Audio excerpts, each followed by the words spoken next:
नमस्कार, मैं हूं विवेक और आप देख रहे हैं चुनाव से जुड़ा सबसे पहला चुनावी बुलेटिन। चुनाव की चाल तो समझिए। लोकसभा चुनाव में चंद दिनों की देरी है, लेकिन चुनावी चाल तूफानी गति से तेज है और बीजेपी चाल चल रही है, कांग्रेस चाल चल रही है, तो क्षेत्रीय दल भी चाल से कमाल करने की जुगत में है। यूपी में कांग्रेस और सपा ने गठबंधन वाली चाल चली तो राहुल गांधी यूपी के लड़कों पर बोलकर खुद की चाल में फंस गए। बिहार में नीतीश विपक्ष की हर चाल को अनदेखा करते हुए के पाठक के साथ खड़े हैं, तो तेजस्वी ने यात्रा के बाद जन विश्वास रैली वाली चाल चलती। हमारी नजर चुनाव की हर एक चाल पर है, तो चुनाव से जुड़ी हर एक खबर को दिखाएंगे, खबर के अंदर की एक एक चाल समझाएंगे। बस देखते रहिए देश का सबसे पहला समझाने वाला बुलेटिन और चुनाव की चाल तो समझिए।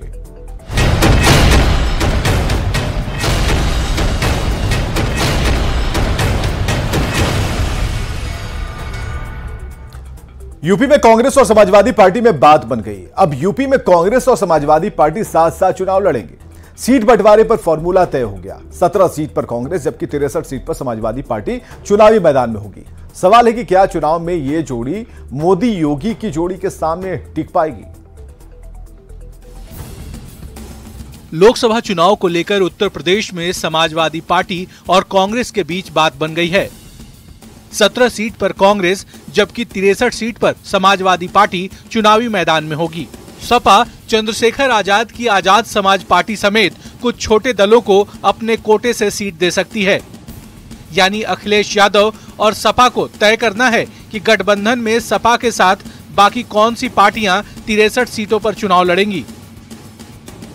कि उत्तर प्रदेश में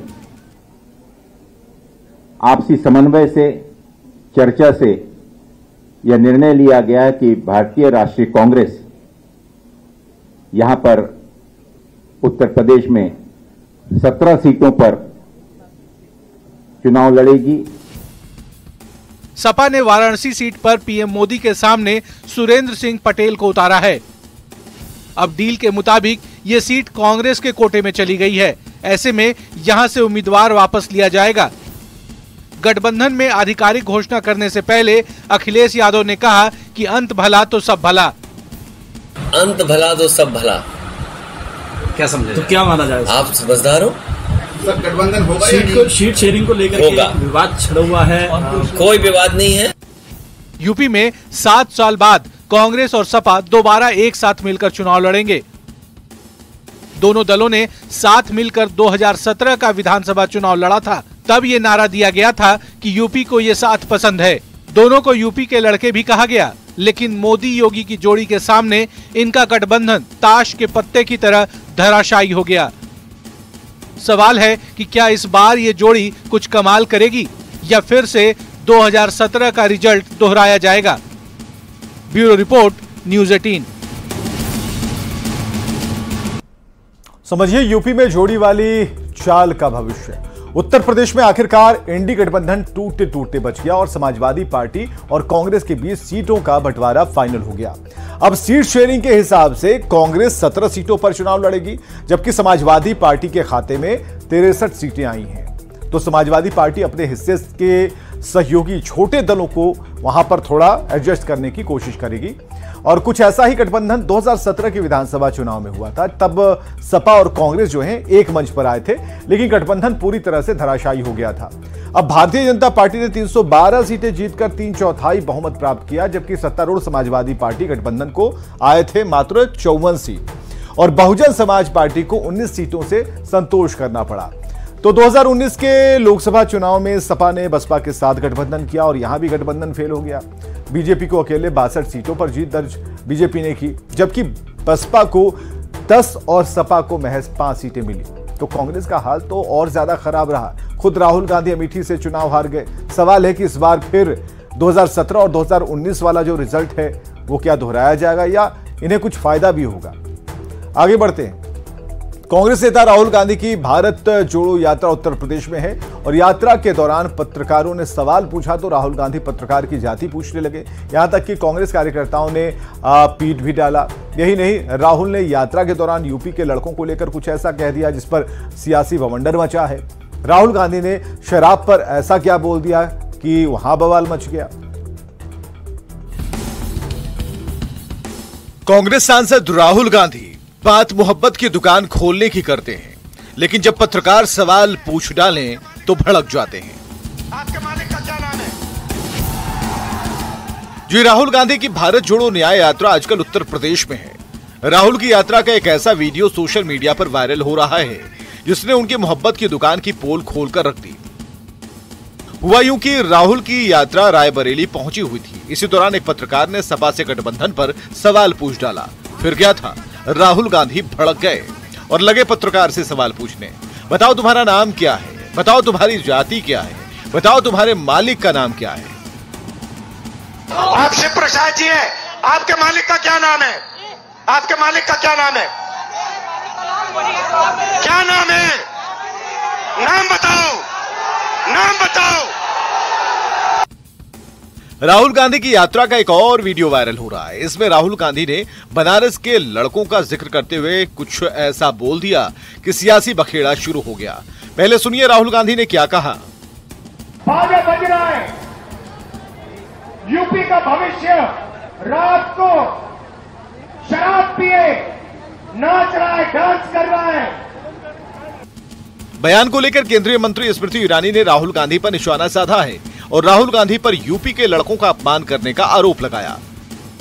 देखिए, मैं पुनः कहती हूँ, किस भ्रम की स्थिति में कांग्रेस के नेता राहुल गांधी घूम रहे हैं ये मैं नहीं जानती, लेकिन इतना जरूर जानती हूँ कि राहुल गांधी को कोई अधिकार नहीं कि काशी का अपमान करे, काशी वासियों का अपमान करें, उत्तर प्रदेश के नौजवानों का अपमान करें। लोकसभा चुनाव नजदीक है, ऐसे में राहुल गांधी अपनी यात्रा के जरिए जनता को कांग्रेस से जोड़ने निकले हैं। लेकिन इस तरह के बयान से लोग कांग्रेस से जुड़ेंगे या और दूर होते जाएंगे। Bureau report, news 18। तो चुनाव की चाल कब सीखेंगे राहुल गांधी? राहुल गांधी कांग्रेस को मजबूत करने निकले हैं। राहुल गांधी भारत जोड़ो न्याय यात्रा कर रहे हैं। फिलहाल राहुल की यात्रा उत्तर प्रदेश में है और कांग्रेस को राहुल की यात्रा से बहुत उम्मीद है। लेकिन राहुल गांधी के कुछ बयानों ने बखेड़ा खड़ा कर दिया है। राहुल गांधी ने यूपी के युवाओं को लेकर एक अजीब बयान दे डाला, जिसे बीजेपी नेताओं ने तुरंत हाथों हाथ ले लिया, लपक लिया और बीजेपी इसे यूपी का अपमान बताते हुए एक बड़ा मुद्दा बनाने में जुटी है। बीजेपी नेताओं ने राहुल गांधी की सोच पर सवाल उठाना शुरू कर दिया है। राहुल गांधी पहले भी अपने बयानों पर फंस चुके हैं। सवाल है कि राहुल गांधी राजनीति की चाल नहीं समझ पाए हैं। अगर नहीं तो राहुल को तेजस्वी यादव से सीखने की जरूरत है, जो महज 9 साल में ज्यादा परिपक्व नेता की तरह बयान देते हैं। आगे बढ़ते हैं। लोकसभा चुनाव के पहले 3 मार्च को पटना के गांधी मैदान में महागठबंधन की रैली, जन विश्वास रैली होगी, जिसमें लालू प्रसाद और तेजस्वी यादव के साथ कांग्रेस सांसद राहुल गांधी भी शामिल होंगे। महागठबंधन की तरफ से 10 लाख लोगों को जुटने का दावा किया जा रहा है, जिस पर विपक्ष के नेता पलटवार कर रहे हैं।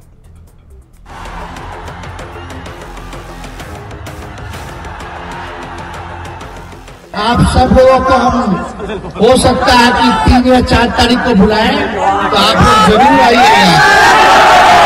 आप सब लोगों का आशीर्वाद है ना?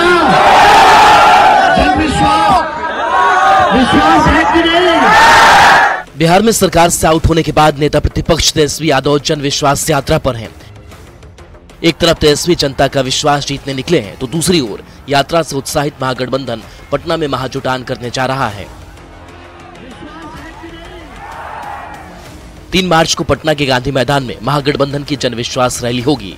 रैली में 10 लाख लोगों के जुटने का दावा किया जा रहा है। सुनेगी आवाज, लाखों की भीड़ कल देखी गई, क्या रिजल्ट में बदलाव होगा? 40 सीट में तो बहुत आ रहा है, उत्साहित है लोगों में जी कि परशुराम का हटाना है। जाहिर है बिहार में महागठबंधन की पूरी नजर तेजस्वी यादव पर टिकी हुई है और उन्हें लगता है कि तेजस्वी यादव की अगुवाई में रैली को सफल बनाकर बिहार में न सिर्फ अपने विरोधियों को बल्कि अपने समर्थकों को भी बड़ा मैसेज दिया जा सकता है। यही वजह है कि यूपी की तर्ज पर बिहार की रैली में तेजस्वी के साथ राहुल गांधी भी खड़े दिखेंगे।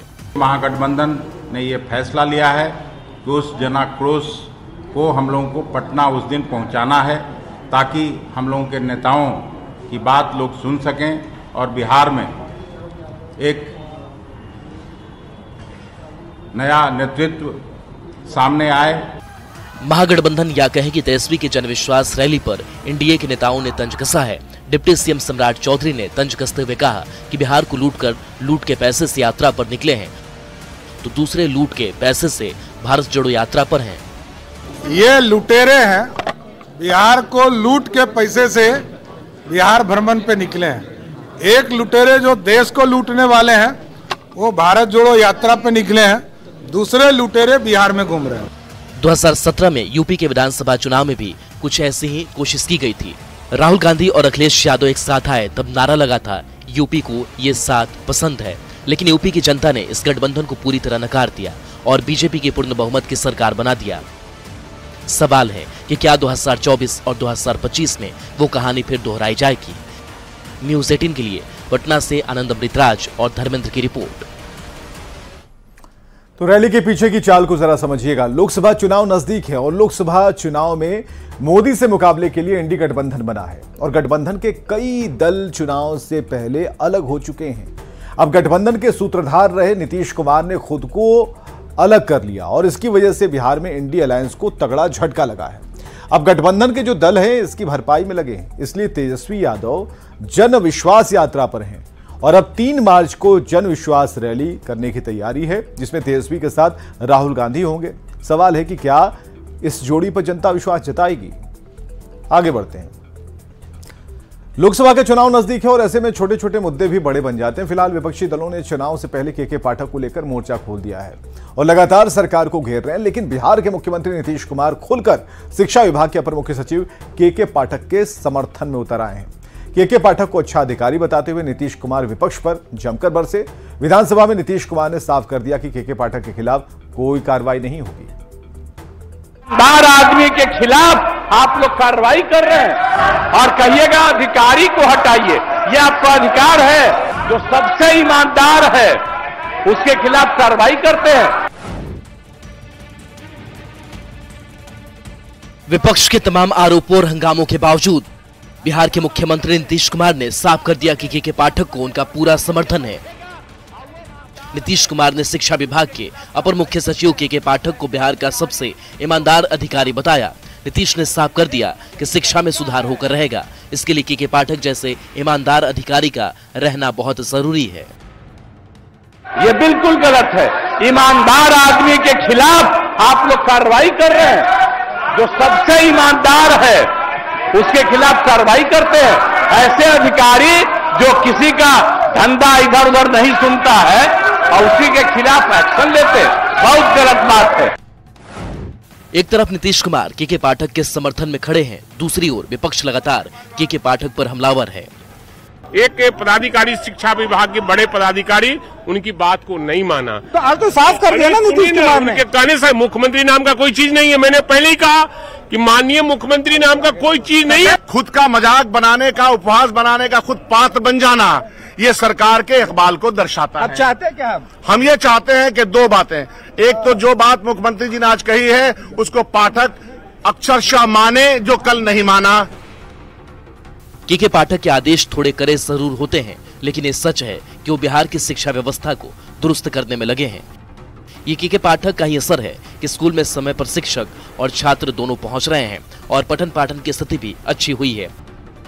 तमाम विरोध के बावजूद के पाठक का समर्थन कर नीतीश कुमार ने बता दिया कि वो किसी भी हाल में बिहार की शिक्षा में सुधार चाहते हैं। लोकसभा का चुनाव नजदीक है, हर पार्टी वोट की गुणागणित में जुटी हुई है। नीतीश की जगह दूसरा कोई नेता होता तो वोट के नुकसान के डर से शायद कब का के पाठक से किनारा कर लेता, लेकिन नीतीश कुमार चट्टान की तरह के पाठक के साथ खड़े हैं। न्यूज़ 18 के लिए आनंद अमृतराज, रवि एस नारायण और अमित कुमार की रिपोर्ट। समझिए कि नीतीश पाठक का साथ क्यों देते हैं। के पाठक एक ईमानदार अधिकारी हैं और के पाठक जुनून के साथ काम करते हैं। जो जिम्मेवारी मिलती है उसे बखूबी निभाते हैं और के पाठक ने शराबबंदी में इसे कर दिखाया। के पाठक बिहार की शिक्षा व्यवस्था सुधारने में चल लगे हैं और पाठक के काम का जो असर है वो स्कूलों में दिख रहा है। बच्चे समय पर स्कूल आने लगे, टीचर आने लगे और नीतीश किसी भी हाल में बिहार की जो शिक्षा व्यवस्था है उसे बेहतर ही करना चाहते हैं और यही वजह है कि हर विरोध को दरकिनार करते हुए वो के पाठक के साथ खड़े हैं। तो भले ही के पाठक को मुद्दा बनाकर विपक्ष वोट बैंक बनाने की जुगत में लगा हो, लेकिन किसी भी हाल में बिहार में शिक्षा व्यवस्था अच्छी होनी चाहिए। स्कूलों की टाइमिंग में बदलाव को लेकर आज विधानसभा के बाहर और अंदर विपक्ष के विधायकों ने हंगामा किया और इस पर जवाब देते हुए मुख्यमंत्री नीतीश कुमार ने साफ कर दिया कि स्कूल में 10 बजे से पहली घंटी शुरू होगी। शिक्षकों को 15 मिनट पहले स्कूल पहुंचना होगा। 4 बजे क्लास खत्म होने के बाद 15 मिनट बाद शिक्षकों को जाना होगा और सीएम ने कहा कि जो गड़बड़ करेंगे उन पर कार्रवाई होगी। नीतीश कुमार ने विपक्ष के हंगामे पर कहा कि ऐसे ही हंगामा करते रहे तो अगली बार विधानसभा में शून्य पर सिमट जाओगे। जितना बार लगाना है मुर्दाबाद लगाइए, हम आप सबका जिंदाबाद करेंगे। अरे आप लोग बहुत कम संख्या में अगली बार आइएगा, एक सीट भी नहीं मिलेगा। बिहार में शिक्षा और शिक्षक ये ऐसे मुद्दे हैं जिसे हर पार्टी भुनाना चाहती है। बुधवार को इसका असर विधानसभा के अंदर और बाहर दोनों जगह दिखा। मुद्दा रहा स्कूल की टाइमिंग का और निशाने पर थे शिक्षा विभाग के सीएस के पाठक। स्कूल की टाइमिंग और के पाठक के मुद्दे पर बिहार विधानसभा के अंदर और बाहर जमकर हंगामा हुआ। लोकसभा चुनाव नजदीक है, ऐसे में चुनाव से पहले विपक्ष शिक्षकों से जुड़े किसी भी मुद्दे को भुनाने की कोई कोर कसर छोड़ना नहीं चाहता। विपक्षी विधायकों ने ये कहते हुए हंगामा किया कि अब बिहार में मुख्यमंत्री के आदेश का भी कोई मतलब नहीं रहा। और कहिएगा अधिकारी को हटाइए, ये आपका अधिकार है। ईमानदार आदमी के खिलाफ आप लोग कार्रवाई कर रहे हैं। लेकिन विधानसभा के अंदर सीएम नीतीश कुमार ने टाइमिंग पर बनी भ्रम की स्थिति को पूरी तरह से दूर कर दिया। नीतीश कुमार ने स्पष्ट कर दिया कि कक्षाएं 10 से 4 ही चलेंगी। शिक्षक 9:45 पर स्कूल जाएंगे और 4:15 के बाद स्कूल से निकलेंगे। पढ़ाई का तो 10 से 4, लेकिन टीचर्स को जो बच्चे 10 बजे से पढ़ेंगे तो टीचर को 15 मिनट पहले आ जाना चाहिए। यही तरीका है ताकि बच्चों की पढ़ाई 10 बजे से और 4 बजे तक पढ़ाई पूरी हो जाएगी तो वो 15 मिनट के बाद चला जाएगा। यही है नियम पहले से। मुख्यमंत्री की घोषणा के बाद भी विपक्ष के विधायकों का हंगामा जारी रहा, जिसके बाद शिक्षा मंत्री विजय चौधरी ने भी बयान दिया। शिक्षा मंत्री विजय चौधरी ने साफ साफ कहा कि मुख्यमंत्री ने जो सदन में कहा है वही आदेश लागू होगा। इसमें कहीं कोई कंफ्यूजन नहीं होना चाहिए। मुख्यमंत्री जी ने सदन में घोषणा कर दी है, मतलब वो सरकार का फैसला है, वही लागू होगा। मुख्यमंत्री के आदेश के बावजूद भी विपक्ष के नेता हंगामे से बाज नहीं आए। विपक्षी विधायकों की तरफ से मुर्दाबाद के नारे लगाने पर सीएम नीतीश कुमार भड़क उठे। सीएम ने कहा कि आप लोग ऐसे ही मुर्दाबाद का नारा लगाते रहें तो अगली बार विधानसभा में शून्य पर सिमट जाइएगा। जितना बार लगाना है मुर्दाबाद लगाइए, हम आप सबका जिंदाबाद करेंगे। जिंदा रहिए, हमको मुर्दा करते रहिए। आज जितना मुर्दा करते रहिएगा उतना ही खत्म हो जाइएगा। अरे आप लोग बहुत कम संख्या में अगली बार आइएगा, एक सीट भी नहीं मिलेगा, ये हाल जान लीजिए।